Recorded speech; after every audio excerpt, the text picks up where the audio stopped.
So we were discussing about the characteristics of timber, right? Hope you remember those things. We'll just have a quick look at timber. There are the classification of timber as exogenous and endogenous. Sorry. And then we discussed about the names for different types of timber: converted timber, rough timber, standing timber, etc. And we discussed about the structure of timber, both the macrostructure and also the microstructure, and we found out which we just discussed about the method by which we will be taking timber or a construction activities and the characters of timber, which includes appearance, color, defects, durability, elasticity, fibers, fire resistance, hardness, mechanical wear, shape, smell, sound, strength, structure, toughness, water permeability, weathering effects, weight, working condition, etc. So all these things we have discussed in the previous class, and now on we'll from today onwards we'll move to the seasoning of timber.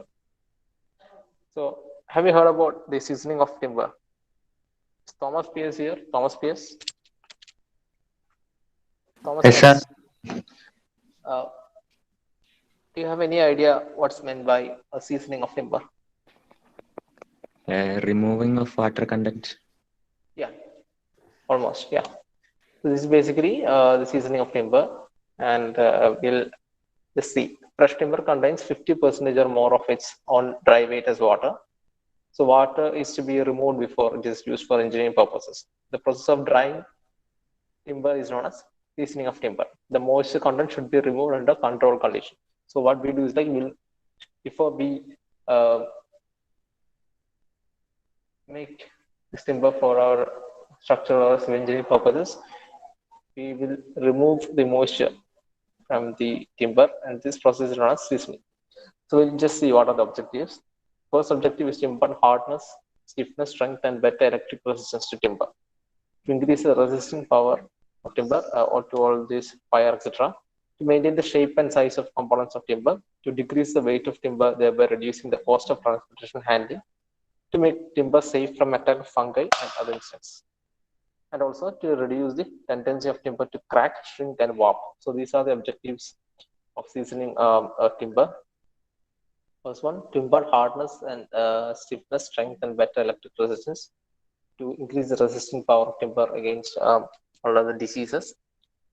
To maintain the size, shape, and size of the timber. To decrease the weight of the timber, thereby reducing the cost of transportation. To make timber safe from the attack of fungi and insects. To reduce the tendency of timber to crack, shrink, and warp. So I hope you have understood. All these things are self-explanatory. I don't think there's need to give more explanation on this. So we'll just see what are the uses of timber. Where this timber is used. It's used for doors and window frames, shutters of doors, window, roofing materials, etc. Used for formwork of cement concrete. Formwork means so for the purpose also we'll use timber. Centering of arch scaffolding. It is used for making furniture, agricultural instruments, sports goods. It's used for making railway coach wagons, toys, railway sleepers. It's used for temporary bridges and boat construction. There are several uses of timber, but we will be focusing about on the civil engineering application of timber. Mainly the first 2 points, like in order to make windows and door frames, to make the formwork for cement concrete, centering of arch, etc. So this is all about timber as per our syllabus is concerned. And if you have any doubt regarding any of the matter that we have discussed about timber, you may ask now. Does anyone have any doubt? Or else we'll move on to a very important topic, concrete. Shall we move on to concrete? Can anyone respond? Joel? Yes, sir. Okay. Chandana, so, what do you think? Should we move on to concrete or should we have a quick revision of all those things that we have discussed earlier?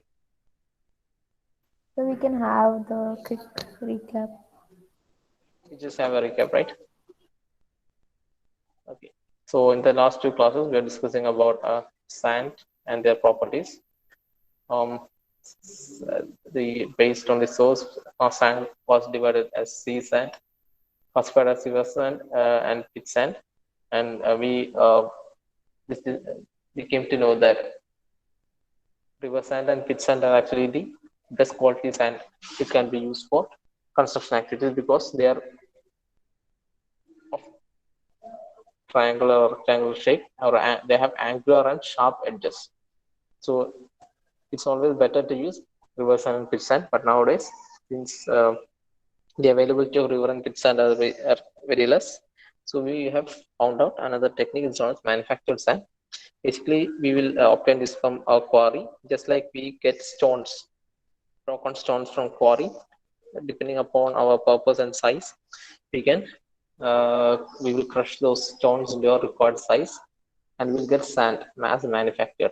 So basically, you need to understand that the name M sand is actually a patented name, and we can't use M sand for any. The name M sand belongs to one company, the company which have discovered the sand.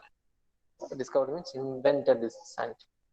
So it's not a professional way to use M sand when we say all those things. We have to say manufactured sand. So M sand is actually the name which they have got as a patented trademark. So none of other companies can use the term M sand for the commercial purposes. So hence, those companies which came later to this field use the term manufactured sand. So this is all things about the classification of sand, and next classification was based on the grain size like fine, coarse, and gravelly and their applications. Fine sand is used for plastering works because plastering work will require a smooth finishing, and the coarse sand for masonry work where we will be using it along with cement and water, and we will make mortar for placing bricks while we construct walls. And next is the gravelly sand. Gravelly sand is basically used for concrete.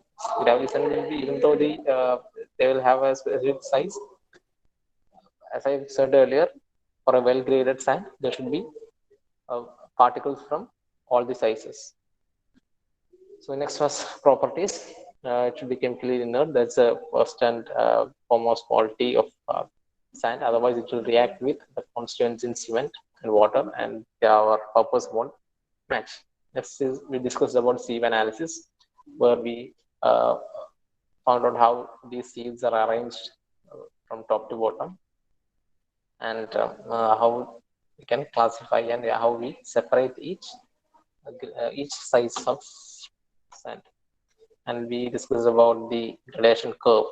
So this curve is actually plotted in logarithmic graph where C size will be plotted as in the x-axis, and the percentage passing is plotted in the y-axis.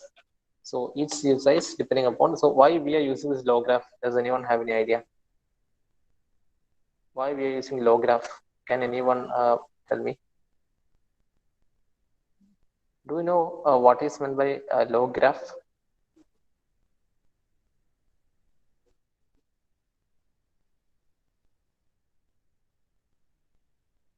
Can anyone respond to my question?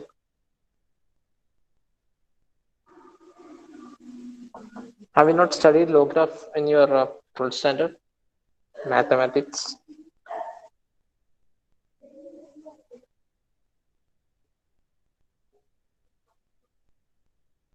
Log graph. It's not log graph. Logarithmic graph or semi-log graph. Semi-logarithmic graph. So this type of graph is actually used because if you want to represent some data which has a large range, suppose see here we will have to discuss, we'll have to represent data ranging from, if we see the x-axis, there are values ranging from point less than 0.1, and there are some values which range nearly 7.5, 8, etc. If you see the topmost point, the value of value, the x-axis value is something around 7.5, and the least value something around 0.075, something like that. So there is actually a wide range between these two things. And if we use the normal graph, we may not be able to represent it properly.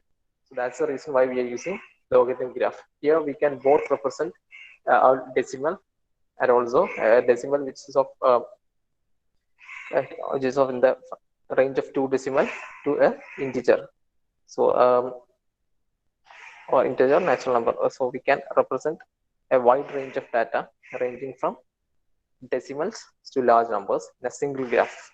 So if we use a normal graph, either we can only represent 7.5 and other things, and it will be very difficult for us to represent values like 0.075 minute.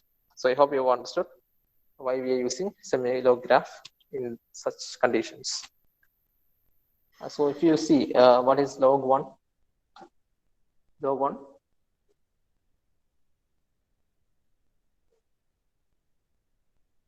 can anyone answer what is log 1? Log 1 to the base 10. It's 0, right? Okay. So yeah, and log 0 is infinity. That's why we'll be starting from infinity to 1, and we can represent a wide range in it. So I hope you have understood what's the use of simulograph, and in your coming semesters you will you will have a lot of things. I hope in even though you are from computer science and ADS background, at some point you will be asked to plot your data in such kind of graphs. So just remember this when and in what occasion we are using the simulograph. And then we discussed about timber, and this is actually the gradation curve, and that's what I was talking about. This is actually the gradation curve, and for a sand to be well graded, it should have constant particles from all the sizes, ranging from the lower size to the larger size. It should have a specific percentage proportion from all the sizes. Only then we can say it is actually well graded, so that all the voids will get filled by the sand. If we have only one size or two size of particles in it, what happens is like it won't be we can't the voids between those particles won't be filled by the smaller particles. So hence it's always recommended to use well graded sand for our purposes, our construction purposes. So why we are using the CVs basically in order to analyze, we just take a sample of sand what we receive from some site. We'll go there and we'll take a sample like 0.5 kg, and we will measure what's the percentage volume. Very randomly we'll do like 2-3 experiments, and then we'll be able to find out what is the percentage proportion of all these particles. And depending upon the Indian standard specifications available, we will see whether all these particles proportion lies within the range recommended by the Indian standard. So this is the way how we will select the sand for construction activities. Normal cases for small construction activities, no one will worry about these things. And all these things we are talking about engineered buildings only, not like the normal buildings which are done by masons. They won't do all these things, and hence the life of that building will be affected. Because if we are using a sand of a poor graded sand, in which there will be only one or two size particles available, and all the sizes are not present, there will be a lot of voids in it. And as years progress, these voids will capture a moisture, and it will affect the reinforcement bars or the steel bars that we are keeping inside our concrete structures, and these steel bars will get rust as years progress, and it will affect the durability of the building. So that's the reason why we are using a well-graded sand for our construction purposes. And next thing we discussed about timber, and I said earlier there are two kinds of trees we know. One is exogenous trees, and which one grows outwards from inner side, and the endogenous trees which grows inward. So example for endogenous trees is like bamboo, cane, palm, etc. While exogenous trees, all our trees like teak, deodar, sal, or mango tree. So all these things are exogenous, which will grow outwards. And we just discussed about the forms in which timber is available: converted timber, rough timber, and standing timber, and the structure of timber, both macro and micro. and the appearance and the characteristics of timber, which of good timber, or how there should be an affair, what's the appearance, color, defects, durability. So all those things we discussed. So I hope it's clear for everyone. And the uses of timber, where it is used, even though it's used for several other applications like including making of toys, etc., we will be focusing on the scope for our study is limited to its civil engineering application. So the excuse me. So next we will be starting with concrete. So this is actually a very important uh, portion in our entire syllabus. So what you all know about concrete? Can anyone tell me? I think I've just told you small things regarding concrete, how it is made, all those things. So can I call anyone, or will anyone? Is Dilna P here? Dilna P?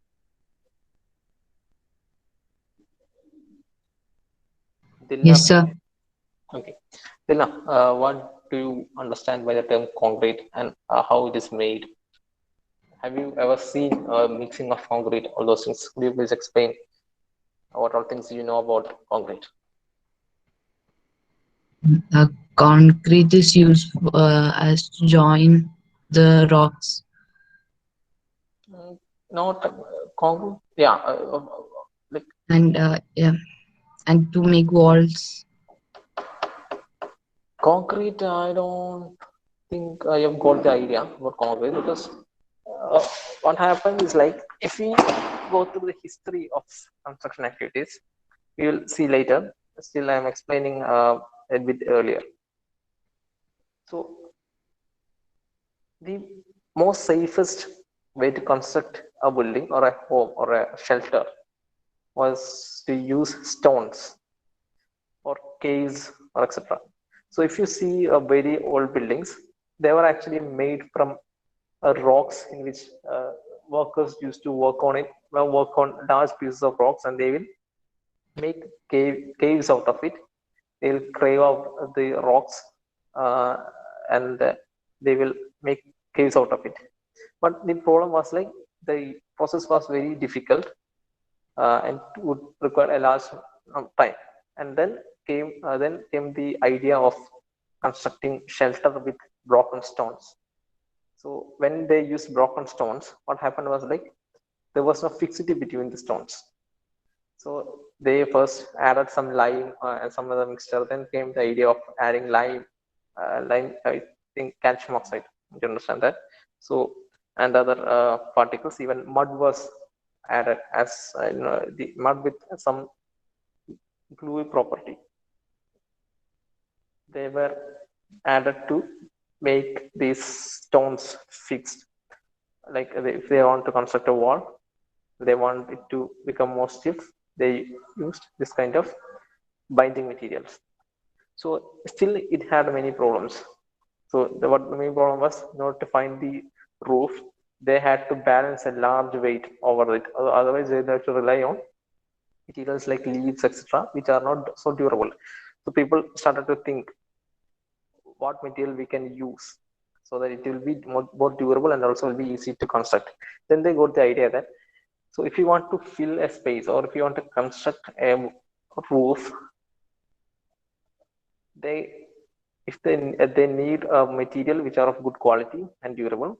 So they first started to mix broken stones with some binding material. If you can see very old buildings, even this roof, there was no cement concrete at that time. People used to rely on lime concrete. So they made this binding material. They added broken stones and sand to this binding material, and they made a rock, we can say. They made a kind of rock out of it. Rather than craving this rock out, they made it a rock out of it. So as now we see in our slide, the word concrete comes from the Latin word concretus, which means compact. So nowadays, concrete is the most common necessity in our life. So it's a composite material. So composite means a material which has a different constituents. This known as composite material. So what are the constituents of concrete? As we see in the lower part of the slide, you can see on the leftmost part, there's sand. That's actually manufactured sand. Next is the broken stone, water, and cement. So these are the main constituents of cement, of concrete. So if we mix all this together in a specific proportion, we'll get a material which can stand alone without any support. If we cast something like a roof or it can stand alone without support, and it will be something around like a rock. So it's a composite material composed of coarse aggregate bonded together with a fluid cement which hardens over time. So it's composed of coarse aggregate. Coarse aggregate means broken stones of larger size. Coarse aggregate is bonded together with a fluid cement which hardens over time. So what is this fluid cement made of? Fluid cement is made by mixing cement with water. We'll get a fluid cement, and then next we will add broken stones into it. So that what happens is like over time when it get hardens, we'll get a composite material. So basically, it's an artificial stone made of sand, stone, water, and cement. So earlier I've told you it was very difficult to work on stones of larger size. So we made an artificial stone instead of it by mixing several other materials. So that thing is known as concrete. So I hope you understood the idea of concrete and why we invented the reason for its invention. So if you go through the history of cementing materials together goes back to the time when prehistoric man prepared his cave to build shelter. He used mud and clay to fill the gap between the stone to keep out the wind and cold. So in the earlier days, the earlier man used mud and clay to fill the gap between the stones. So it was done basically to keep out the wind and cold. Yet the Assyrians and Babylonians, so they are the civilizations, the early civilizations that were there, used clay as their bonding substance and straw to make a shape. Straw means the branches or small branches or small sticks. So what they did was like they made this straw and clay together as a material, and they made a shape out of it. For example, if they want to construct a face of a cave, they used the straw along with this clay as bonding substance, and they made the shape out of it. So there were several other problems for such kind of material that over the years, over the decades, there were some additions to it. And the Egyptians used lime and gypsum and crushed the stones to create a material that would harden even better. So as you can see, as years progress, people started to discover new things. So this as in the earlier days, these broken stones were arranged, and the earlier man used clay and mud to fill the gap between the stones, and then the Assyrians and Babylonians discovered that if they use clay and straw together, they can make any shape out of it. So they can bend the straw accordingly, and if we coat it with some clay, it will stand like that for a long time. So they discovered something like that, and then Egyptians used a better material, which is of lime and gypsum, calcium oxide and gypsum, and crushed stone to create a material that would harden even better. So it was even better than clay. This gypsum and lime, when they mixed and applied, that would harden even better, and that would make a better that would give a better strength to this construction. This was a history. Then the Romans made cement, and they learned how to use volcanic ash. After that, they built a lot of structures like Pantheon, Colosseum, Trajan's Colosseum. All these things we have seen in our first introduction.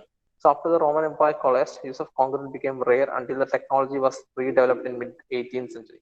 So the Romans was the first people who discovered the cement with several other materials, as we have said earlier when we discussed how cement is manufactured. Not in the same technique, still they had some other technique. They will burn clay and some calcium rich stones together to produce a paste, and they use that paste or the thing for the construction. And once this Roman Empire started collapsing, people started to forget about this technology, and then cement was reinvented or was redeveloped in the mid 18th century. So up to then, there was not much innovations happened. So that's the reason why all these Roman Empire buildings are standing still now. So they had even the technology of cement in the earlier days.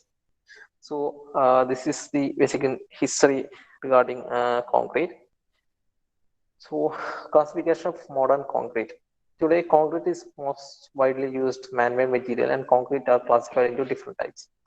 So depending upon the binding material used in concrete. First one is cement concrete and lime concrete.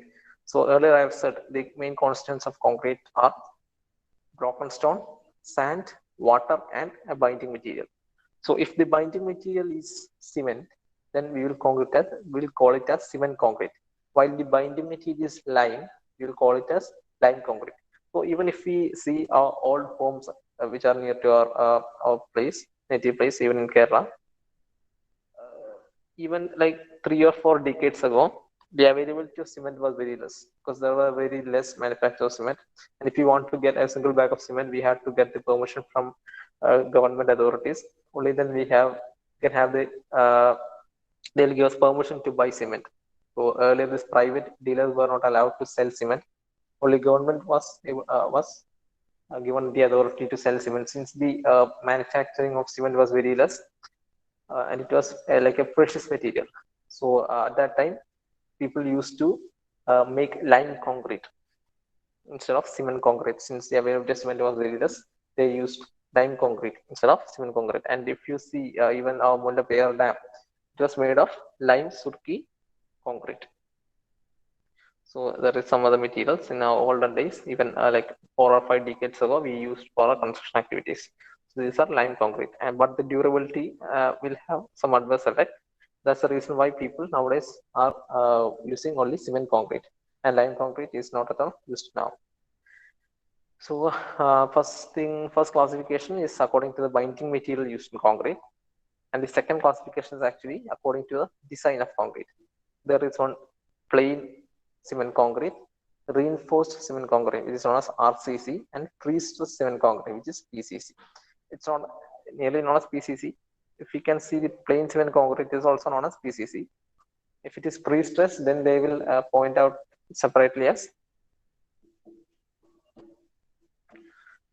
pre-stressed concrete only. Actually, this term PCC will belong to plain cement concrete. So there's a small correction, and I will correct it in this slide, and I will post it in your Google Classroom. So this PCC full form is like plain cement concrete, and pre-stressed cement concrete is known as PCC. Remember. So we will see what are these plain cement concrete, reinforced concrete, and pre-stressed cement concrete. So plain cement concrete means all those concrete activities which we use when if we are not adding any steel reinforcement, if we are not adding any steel bars to it, it is known as steel bars or any other reinforcement. See why we use steel bars. Does anyone know? Along with cement concrete for construction activities, does anyone know why we are using steel? There are several materials which we can use. We can use bamboo as reinforcement. Instead of steel bars, we can use bamboo. We can use some plastic material as reinforcement. The only thing is like it should be able to take the tension post developed. So concrete will be good in compression. So uh, if we compress concrete from both sides towards inwards, it is strong in compression. It can take a large amount of force. But at the time, if we try to pull this concrete apart, it is not strong in that tension, and hence that's the reason why we will be adding this any reinforcement material. So there are several reinforcement material that can be added into the concrete. One is bamboo, one is steel, aluminum. So anything which has a good tensile property, which can take tension, we can add to it. But why we are commonly using steel reinforcement? Can anyone voluntarily say the answer to this question?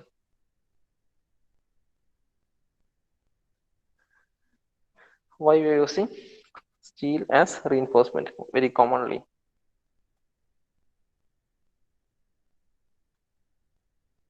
Nachiketa, Sushil. Yes, sir. Do you know the reason why we are using steel as the most common reinforcement? Any idea? Just tell in your own idea. Stability കൂട്ടാനായിരിക്കുമോ sir? See, even we can use bamboo also for that. We can use very plastic material also, other cables also, even this small cables, fiber cables we can use. But we are very commonly using steel. Why? ബാംബൂലൊന്നും സ്റ്റീലിന്റെ അത്ര strength ഉണ്ടാവില്ലല്ലോ, അതുകൊണ്ടായിരിക്കും. Bamboo is actually more more stronger stability than for steel. Steel. No, that's actually a misconception. Bamboo is more strong than steel in many ways. You know that? Why? I'll explain. Long lasting ആയിട്ടുണ്ട്. No, that's not the reason.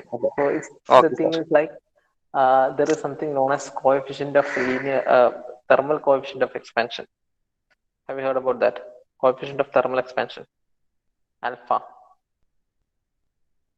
That means if we this as the temperature increases or decreases, our concrete will get expanded and contracted. I think you have studied this coefficient of thermal expansion during your 12th standard physics. Have you?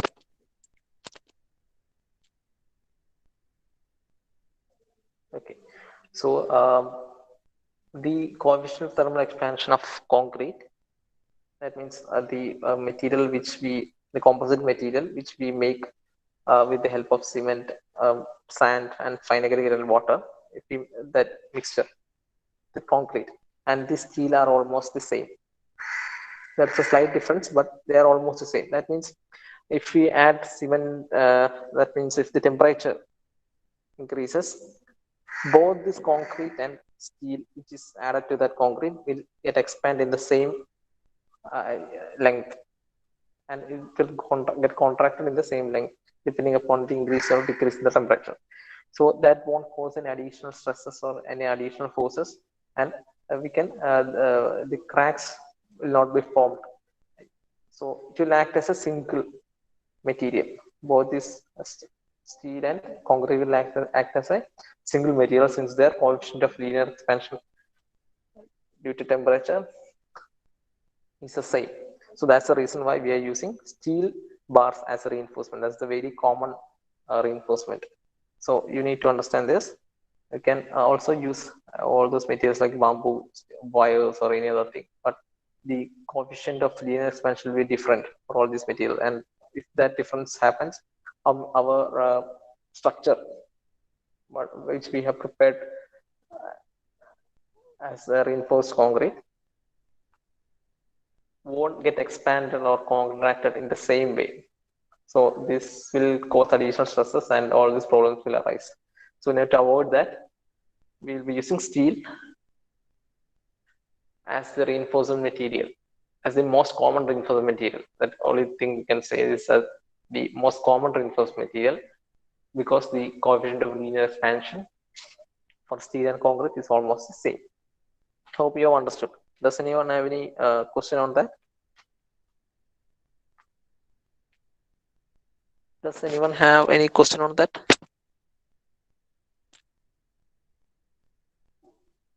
Is Ajal present? Ajal K?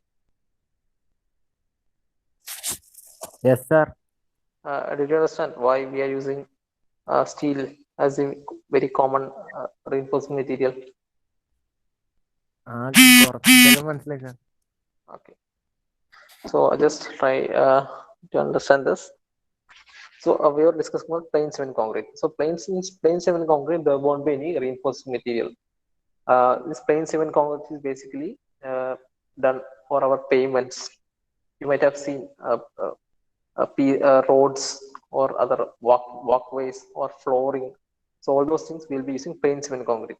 But the thing is, like, even in plain cement concrete, we will add a small amount of steel reinforcement. But that steel reinforcement strength we won't consider while making calculations. So we won't consider that strength of steel. So that steel is just added to plain cement concrete to for the same thing, like for avoiding any cracks due to expansion. So if there is some huge temperature difference or any other thing, that steel bars will take all these expansion or all these properties. So that's the reason why we'll be adding a small amount, a minimum amount of reinforcement. Even you can see in reinforced concrete roads. Have you seen this reinforced concrete roads or pavements or walkways or even flooring? In many cases, in practical cases, we will be adding a small amount of steel reinforcement. If we are not adding that, then there will be chances of forming of cracks. So theoretically, plain cement concrete will not have any reinforcement in it, but practical application, we will be adding reinforcements. So that's known as plain cement concrete. So plain cement concrete is just concrete, and there won't be any, theoretically, there won't be any reinforcements. And next is the reinforcement concrete. I've discussed about it, in which we'll be adding some reinforcing material. It can be bamboo, steel, any wires, etc. But the most common material we use is steel. I have told you the reason also. Next is pre-stressed cement concrete. So for this pre-stressed concrete, just keep it like that, and there is something to explain on this. It's not PCC, okay? Plain cement concrete is PCC. Pre-stressed concrete is not PCC. I'll explain it later. We have a separate slide for this pre-stressed concrete. So we need to understand that in normal cases, I'll explain about pre-stressed concrete later. You won't be able to catch all these things together. So next is next classification is according to the purpose of concrete. Vacuum concrete, air and train concrete, lightweight concrete, all those things. As we have explained with respect to cement, we have learned about air and trained cement also. Similarly, we will have air and trained concrete. Another type is vacuum concrete and lightweight concrete. So this is the classification: cement concrete, lime concrete, based on binding material used. If we are using cement as the binding material, it is known as cement concrete. If we use lime as the binding material, it's known as lime concrete. And next is according to the design of concrete. So it's plain cement concrete, in which theoretically there won't be any reinforcement, but practically it's always better to give a minimum reinforcement bars into that concrete purpose. You can see how these roads and pavements are made. There will be some cases when you see some gutters. There are some steel bars will be pointing outwards. So that's done. That's actually a minimum amount of steel bars will be given while we are constructing. But for reinforcement concrete, we will theoretically design this. We'll decide and decide the number of bars to be given, and we will take that strength for calculation also. So both theoretically and practically, RCC will have steel bars in it. And for pre-stressed concrete, I'll discuss that in the separate slide. Only then, if you see that figure, you'll understand what's meant by pre-stressed concrete. And according to purpose, vacuum concrete, air and train, lightweight, etc. So we will discuss it in detail. Classification according to binding material. First is cement concrete. The concrete consisting of cement, sand, and coarse aggregate mixed in a suitable proportion in addition to water is known as cement concrete. In this type of concrete, it is used as binding material. Cement is used as binding material, sand as fine aggregates, and gravel, crushed stones as coarse aggregates. So in this concrete, what happens is like in cement concrete there will be cement, sand, coarse aggregate, and water. So the binding material is cement, sand, fine aggregates, and gravel. You know what is sand?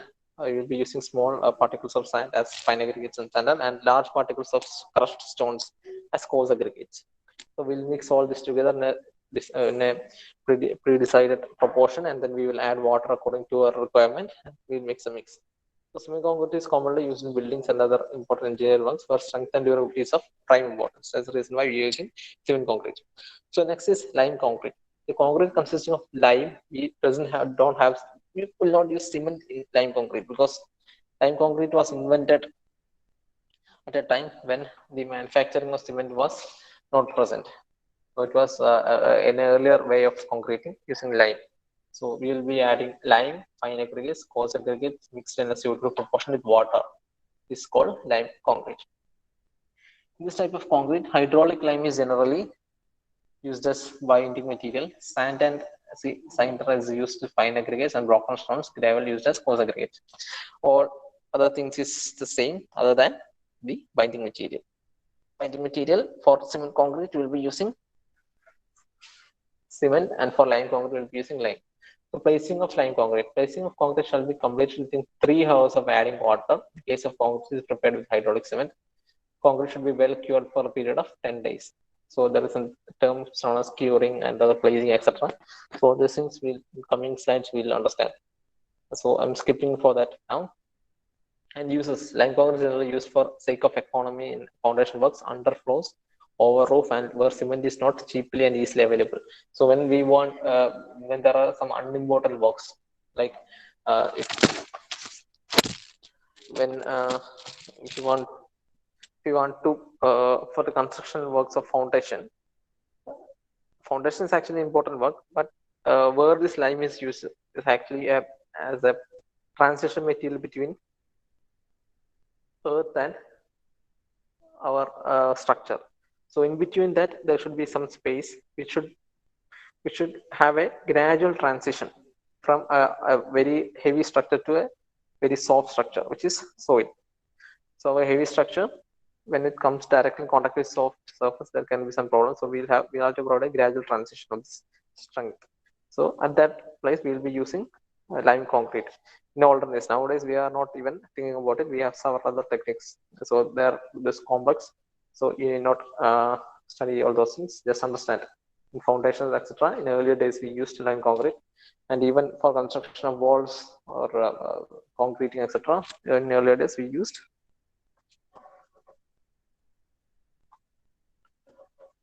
lime concrete. And but this was the first classification based on the binding material. Second classification was based on the design. So this is actually plain cement concrete. So you can see the figure of plain cement concrete. There will be they will most commonly we will use stones of very large size for plain cement concrete, where there is direct contact uh, with soil. It's always recommended to use plain cement concrete. So cement concrete in which no reinforcement is provided theoretically is known as plain cement concrete or mass cement concrete, where all applications we are using like foundation works, flooring, when there is some direct contact with soil. In that case, we'll be using plain cement concrete. This type of concrete is strong in taking compressive stress, but is very weak in taking tensile stress. So why it is very weak in taking tensile stress is because it doesn't have any steel reinforcement in it. So that's the reason why it's very strong in taking compressive stress, but it's very weak in taking tensile stress. So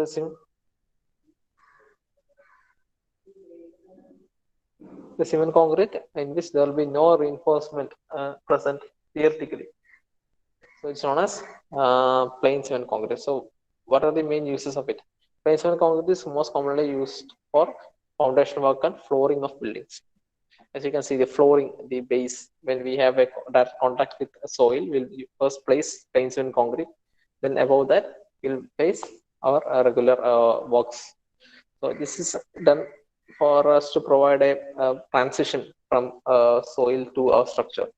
So for walkways, for parking lots, for all those things we'll be using, and for concrete roads, we'll be using this kind of plain cement concrete. But earlier I've said theoretically only we'll be it can be said that it doesn't have any reinforcement, but practically plain cement concrete will also have a small quantity of reinforcement, even though the spacing between the bars will be very large when compared with reinforced cement concrete.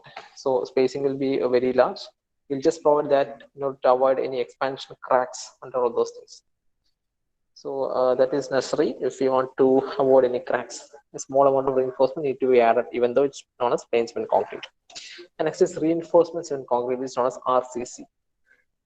So cement concrete in which reinforcement is embedded for taking tensile stress is known as reinforcement concrete. As you can see, these steel bars are very closely spaced, and we will compute or calculate the strength of the particular structure, including steel reinforcement. So in this type of concrete, the steel reinforcement is used generally in form of round bars from 6 mm to 32 mm dia, depending upon the use. For construction of columns and very large structures, we'll be using bars of higher diameter from 6 mm to 32 mm.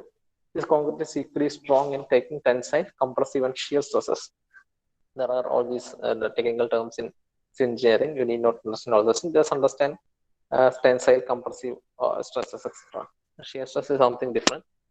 So this we will in the design we will consider the strength of steel bars also. So RCC is commonly used for construction of slabs, beam, column, foundation, precast concrete. All those things we will be using RCC. So this RCC, when compared with PCC or plain cement concrete, the thing is like we will be designing the reinforcement both theoretically and practically. We will be using reinforcement, and we will take the strength of reinforcement also. So this is all about RCC. And next is pre-stressed cement concrete. It's still not PCC. It's never known as PCC. There was a mistake in our slide. Never read pre-stressed concrete as PCC. Always PCC means plain cement concrete. Pre-stressed cement concrete. The abbreviation is not. This short form is not PCC. So remember that. So we'll just see what is pre-stressed cement concrete. The cement concrete in which high compressive stress are artificially induced before their actual use is called pre-stressed cement concrete. So this is quite complex thing. I don't know whether you can understand it, but an example for this is actually our electric post, concrete electric post. So all those things are pre-stressed. That means instead of adding reinforcement at the time of concreting. So first we will concrete, we'll give reinforcement even before concreting, and we will stress out that. So what happens is like if we place concrete, normal RCC, it is designed in such a way that it will take stress only after some time, only after the loads are applied to it. But even in pre-stress concrete, as the name indicates, we will first stress it out. We will pull it out and we will give a normal stress. And then we will place the bars. And then we will place the cement concrete in it. And then we will leave that stress. What happens is like it will move out and it will produce stress inside that concrete. It's a complex term. And there are a lot of equations and a lot of theories and derivations if you want to understand it much deeper. But basically, we understand that an example for pre-stressed concrete is all those bridge girders, large bridge girders, all these things are pre-stressed. Even our electric posts are also an example for pre-stressed concrete. So in reinforcements in concrete, the stresses will develop in steel only after all this concrete is cast and load is applied. But in pre-stressed concrete, even before applying the load, we will give some stress initially. So if you see if anyone can understand from the bottom right figure, it's better. Just try to explain it. Don't go deep. Don't dive deeper into that. You'll be confused. So what happens is like in the first figure, you can see the tendons are stressed between two abutments. What we will give this tendons. Tendons means the steel bars or steel wires. So we will just place it very tightly between. We will just tie it very tightly between two abutments, and then we will concrete cast and cure. We will cast concrete, we will cure it. Curing means we will apply water on it and we will wait for 28 days. And if it is at the moment it is ready, then we will cut this tendons and we will release it from both sides. So what happens is like this truss will pull this wall structure upwards. So this structure will have the capability to take loads from the top.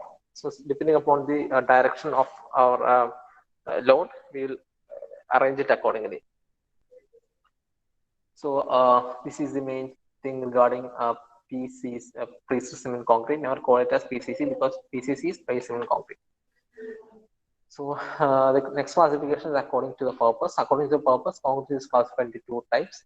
Vacuum concrete, the concrete cement concrete from which an entrained air and excess water is removed after placing it by suction with the help of vacuum is called vacuum concrete. So in this concrete, excess water is added to increase workability, but not required hydration of cement or concrete. So basically, what we do is like cement concrete from which entrained air and excess water is removed after placing by suction with the help of vacuum pump. So there will be some entrained air and excess water after placing. So we will remove all this water with the help of vacuum pump. It's known as vacuum concrete. Don't dive much deeper into it. And next is air entrained concrete. We have discussed about air entrained cement. Where you can see from the figure, there will be some air will be entrained to a concrete, increase the workability. So workability is a term which we will discuss later. Still understand that workability means the ease of placing and transporting this concrete. So if it is a very dry mix, so the workers will find it difficult to work on it, right? So what we'll do is like we will keep the proportion of water. We'll mix the water accordingly, so that workers find it easy to place it at the required structure. But at the same time, if we add more water, the strength of concrete will get reduced, because if we keep on adding water over the years, this water will get evaporated, and all those places which was occupied earlier by water will become voids. And these voids, there are voids, and the strength will get reduced. So that's the reason why we have to provide water just for the cement to hydrate. Hydration is a process in which cement will react with water to form that paste. So it is always ideal to give the optimum, give only the optimum amount of water. It should not be more, it should not be less. So if it is less, then all the cement won't get the enough uh, amount of water to get hydrated or get reacted. If it is more, water is more, then our mixture will become more pasty, and over the years, this water will get evaporated, and our structure will have pores in it. So that's the reason why we are using air entrained concrete. So in cases where we can't increase the amount of water, we will keep the water in that particular limit, and then we will not increase the workability. We will add air to it, so that our mixture will become something kind of a paste, and it will be much easier for the workers to work on it. So this is the meant by air entrained concrete. And next is lightweight concrete. Lightweight concrete. So you can see what's meant by lightweight concrete. The concrete prepared by using coke grease. Coke grease is actually a carbon material which we normally use for giving electrical installations for earthing. So this concrete is lightweight and possesses weak insulation properties. Just understand this. And these are not much important. Still, next is the ratio of all these proportions. So have you heard about this, the ratio? There are different grades of concrete depending upon the ratio. We will just see what are all they. And have you ever heard about the ratio in some work sites? This ratio means 1:1:2 means if we add 1 part of cement, we should add 1 part of sand and 2 parts of stone. Understood? So 1 part of cement, 1 part of fine aggregate. Fine aggregate is always sand, and coarse aggregate is always broken stone. So for 1 part of cement, add 1 part of sand, and that add 2 parts of broken stone. So this is actually what's meant by this proportion. So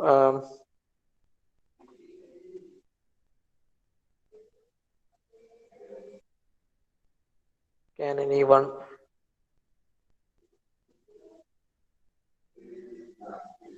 point out what have you understood from these proportions?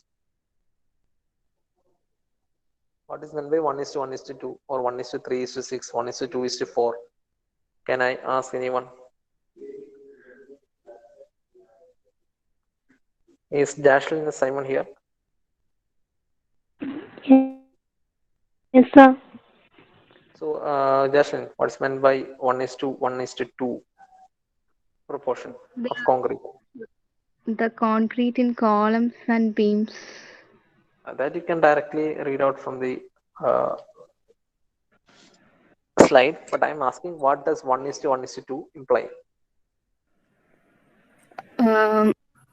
The grade of concrete in different sections.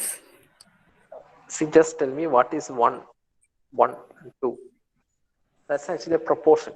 Understood? That means for every 1 bag of cement, we add to make the mix. We should add 1 bag of sand and 2 bags of coarse aggregate. Understood? Okay.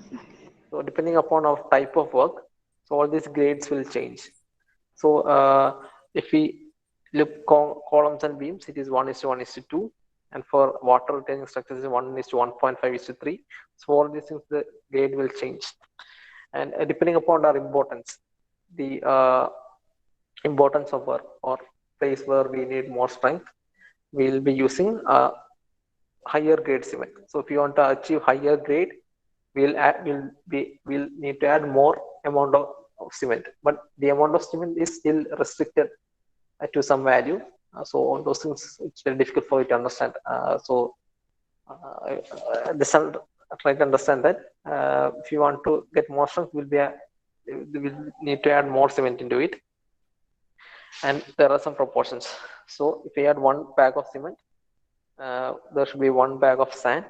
Along with it, we should add 2 bags of broken stone. So that's meant by 1:1:2. Similarly, 1:1.5:3. If we add 1 bag of cement, we should add 1.5 bag of sand and 3 bags of broken stone. So all these things will have different grades for particular description. Understood? Cement, stone, and sand. So we'll always read like this: 1 bag of cement, 1 bag of sand, 2 bags of stone. Similarly, 1 bag of sand, 2 bags of sand, and 4 bags of stone. So depending upon our work, all these proportions will change. Understood? Yes, sir. Okay. So why do you think that for mass concrete works, 1:4:8 is used? Or let me ask another thing. So when we compare the first description, concrete in columns and beams, for mass concrete work, etc., out of it, which does have in which we need to use more amount of cement as per our proportion? Dashlin. For first, Sir, could you repeat the question? in which of the following condition, as per the grade proposed, just we'll compare the first description and the last description. We'll compare concrete in columns and beams with concrete for mass concrete work. So out of it, in which of the mix we will be using more amount of cement? Can you tell it from the proportion? For the first one? Okay, yeah, I hope you understood why. Yes, sir. When we take the total quantity, total quantity is 1 plus 1 plus 2. Out of that's 4. So out of that, 1/4 is cement in the first grade, in the first description. But in the last description, total sum is 1 plus 4 plus 8. That's 13. So the amount of cement is only 1/13. So higher value of cement is for 1:1:2. So for depending upon our purpose of work, we'll be adding different grades. So these are the normal grade which we use. And there is something known as weight batching and volume batching. Sorry.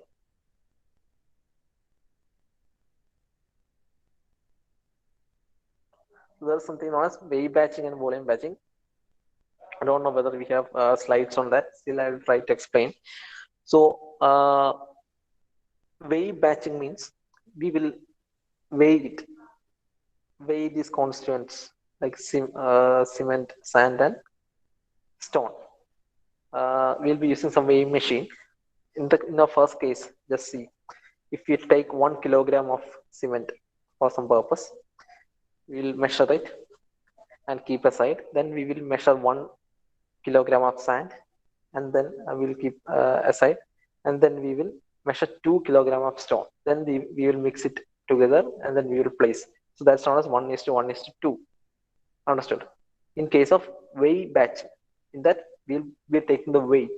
So this is actually the most precise method, and a very common method in which our local masons uses, because they doesn't have in most cases they won't be having this weighing machine. So at that so those guys, what they do is they will be relying on volume batching. So have you heard about ഒരു ചട്ടി സിമെന്റിന് 2 ചട്ടി മണല് 3 ചട്ടി കല്ല്?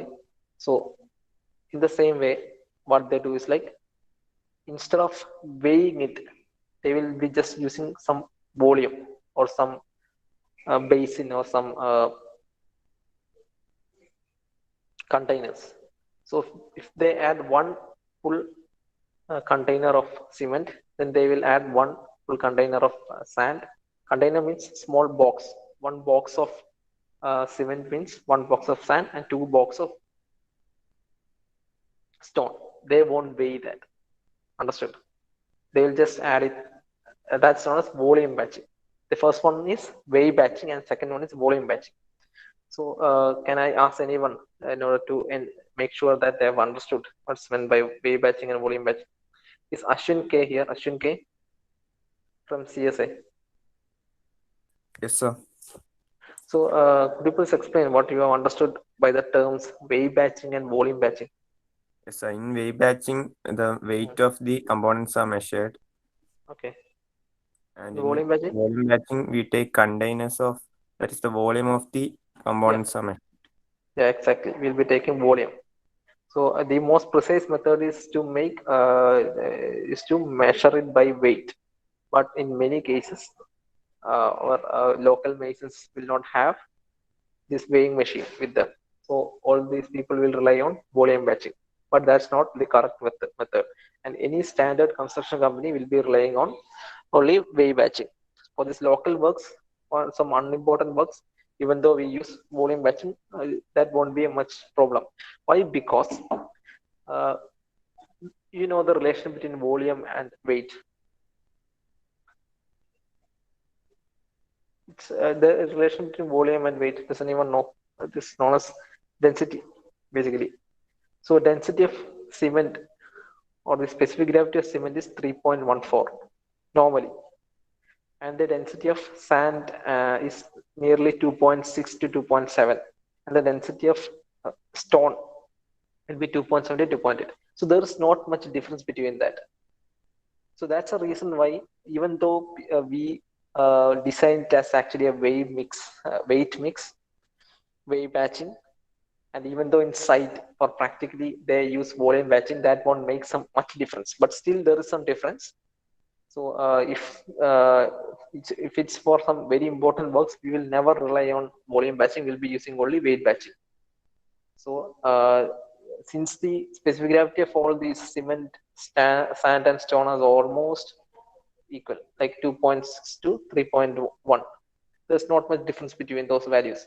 That's the reason why, even though they rely on weight batching and volume batching, it will be almost similar, but more accurate method is weight batching. So have you understood? I will ask one more guy.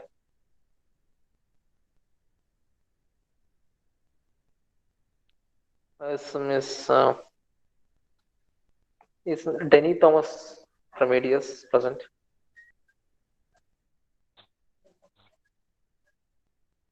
Denny Thomas. Yes, sir. So have you understood what are all these proportions? Yes, sir. And what is meant by weight batching, volume batching? Could you please explain in your own words? Yes, sir. Could you please explain to your friends in your own words? I think there's some problem with your mic. Hello, sir. Denny, there's some problem with your mic. No, sir. Okay, just leave that. I'll just call someone else. Sorry for that thing. Let me mute you.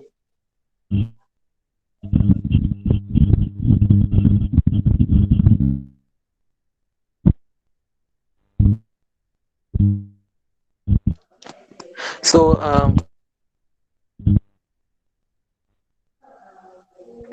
Denny, just muted you because there's some problem with your mic. And next I'll move on to Google Sunil.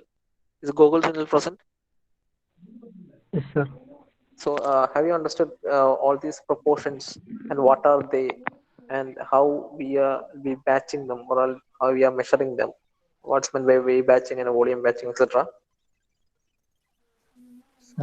This proportion cement, stone, Cement, sand, stone. ratio. Cement, sand, stone. Not cement, stone, and sand. Okay?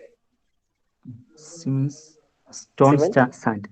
cement, sand, stone. Sand. Google cement, Okay. sand, and stone. You're confusing me too. Okay. What, telling once again? Sand, Tell once stone. again. Cement? Cement, sand, stone. Okay, yeah. So this is the proportion: cement, sand, stone. So all these slides, there are some problems with that. That's the reason. I'll just correct it and I'll upload it in our Google Classroom. So Okay. what I was saying about volume batching and wave batching. According to your understanding, which method is more precise? Google. Weight batch. Yeah. Don't be confused. It's actually weight batching, and even though these local masons use volume batching as their method, why there is not much trouble happening? Even though it's not absolutely correct, why there is not much trouble happening? Could you please explain?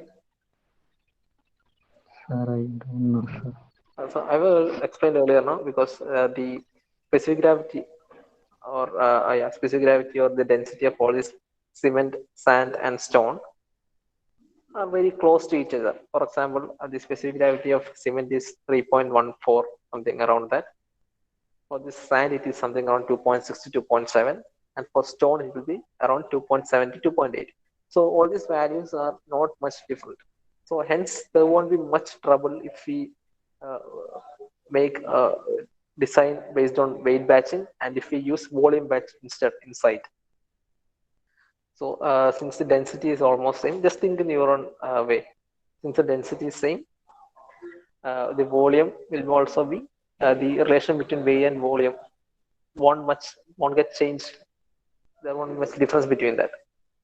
So even though it's not correct, volume matching is not correct, for easier workflow, people in local site will be relying on volume matching. So I hope everyone have understood. Does anyone have any doubt regarding this thing? Please note me. Does anyone have any doubt? Vaibhav, Rajesh? Vaibhav? Is Mr. Vaibhav from ADS present?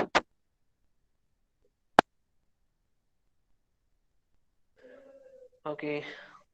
Yep. Surya Prakash from CACA present. Yes, sir. So have you understood what is this? What are all these proportions and weight batching, volume batching? And what's the theory behind that? Yes, sir. Are sure? Yes. So even though it's not mentioned deeply in the syllabus, if questions comes from this side, will you be able to write in your own words? Yes, sir. Okay. So next thing we'll be discussing is about the water cement ratio. So till now, in this proportion, we have never included water. Did anyone note that? We were only talking about cement, sand, and stone, the proportion between these three. But we have never talked about water until now. And from now onwards, we'll be talking about the most important thing in concrete, water cement ratio, the ratio between water and cement. So if we there are some thumb rules in construction which need to be followed. So this water cement ratio is actually measured only with respect to water, and we won't consider any other components like sand or stone while we decide a water cement ratio. So it's actually the relationship between water and cement only. Why? Because cement is the only material which will react with water. Is it true? And none of other constituents like sand or stone will never react with water. Only cement will react with water. That's the reason why we will be talking about a relation only between water and cement. That's the reason also we are not including water in this proportion. In this proportion, only cement, sand, and stone is present. But on we will say cement water cement ratio with respect to only cement, because cement will only react with water. And in order to get the proper hydration of cement, hydration is not the process in which the water cement gets mixed with water, and it will become a paste, and finally it will become hard after some time.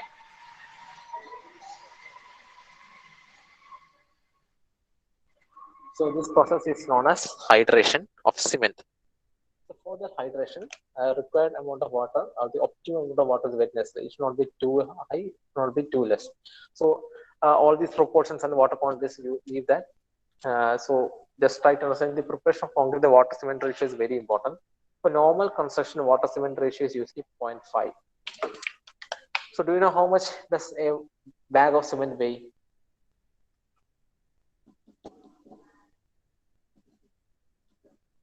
Does anyone know what is the weight of a single bag of cement? It's actually 50 kg.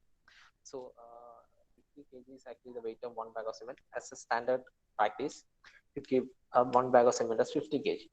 So the same way, so if you want to, if I say the water cement ratio is 0.5, which is actually the normal water cement ratio, which is kept for all the works, for many of the unimportant works, but even we can reduce the water cement ratio up to 0.35 as per Indian standard code specifications. We need not study all those things.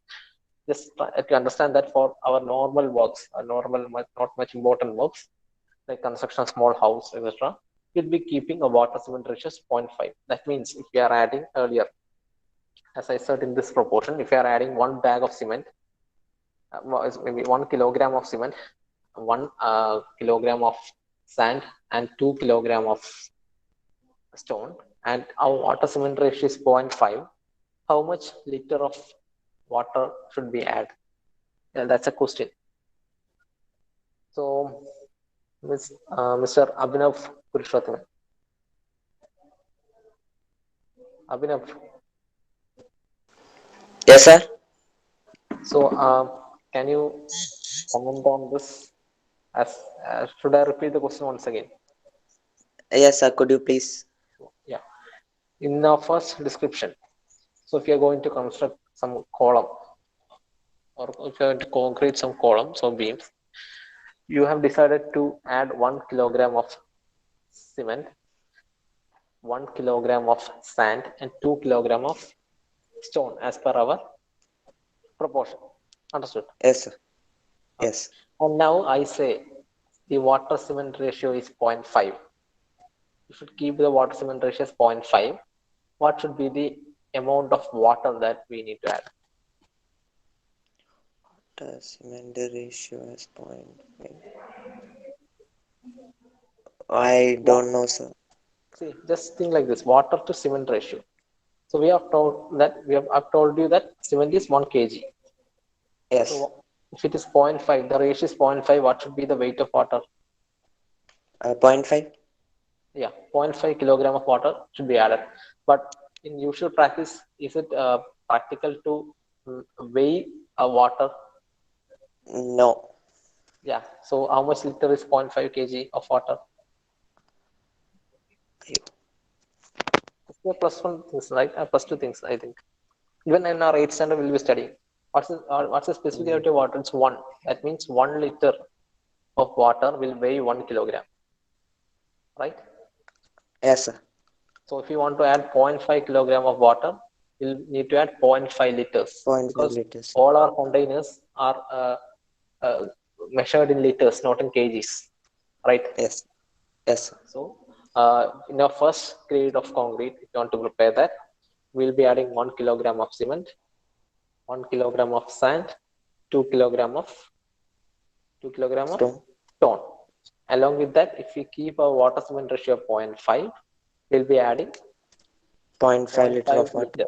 liter of water into it. So that's known as water cement ratio. It's as simple as Yes. that. Yes, sir. Okay. So for normal construction, the water cement ratio is usually 0.5, and adding too much water will reduce the strength of concrete and cause segregation. I've told you why. If we add too much water, we should only add the optimum amount of water, which is required for hydration of cement only. Other than that, more than that, we should never add. And also, we should not add too less water. If we add too less water, what happens is like all cement particles won't get hydrated and a proper paste won't be formed. And on the other hand, if we add too much water, what happens is like all this, even though all this cement paste will be formed, by if all the cement will get reacted water and cement paste will be formed, there can be a cause of segregation where what happens is like this water can water can make the other constants to just flow away. That process is not segregation. You can see many times there is something, you can see water leaking from concrete, freshly prepared concrete. So that cannot happen. Once that happens, our constant particles will get flown away. That thing should not be happen. So, and also another thing is like if we add too much water, even though we take all provisions to avoid the leakage of our paste from our concrete, even though that's the case, and if we add more water later on after a year's progress, this water which we have which are kept extra, that means all those water which are kept unreacted with cement will get evaporated, and the space occupied by those water particles will become voids, and it will reduce the strength of our structure. So that's the reason why it's always important to keep the water cement ratio. Never we should add more water or never we should add less water. The optimum water cement ratio need to be followed. And for all small unimportant works, we usually add 0.5 as the water cement ratio. That means for every 1 kilogram of cement we prepare in concrete, we'll be adding 0.5 liters for small unimportant works. But not the case for some very important works. The water cement ratio will be reduced to 0.35 because we'll reduce the water cement ratio, and in order to get the more workability, we'll be adding more chemicals. All those things we'll study later. So I'll just conclude today's class and I'll just take your attendance. So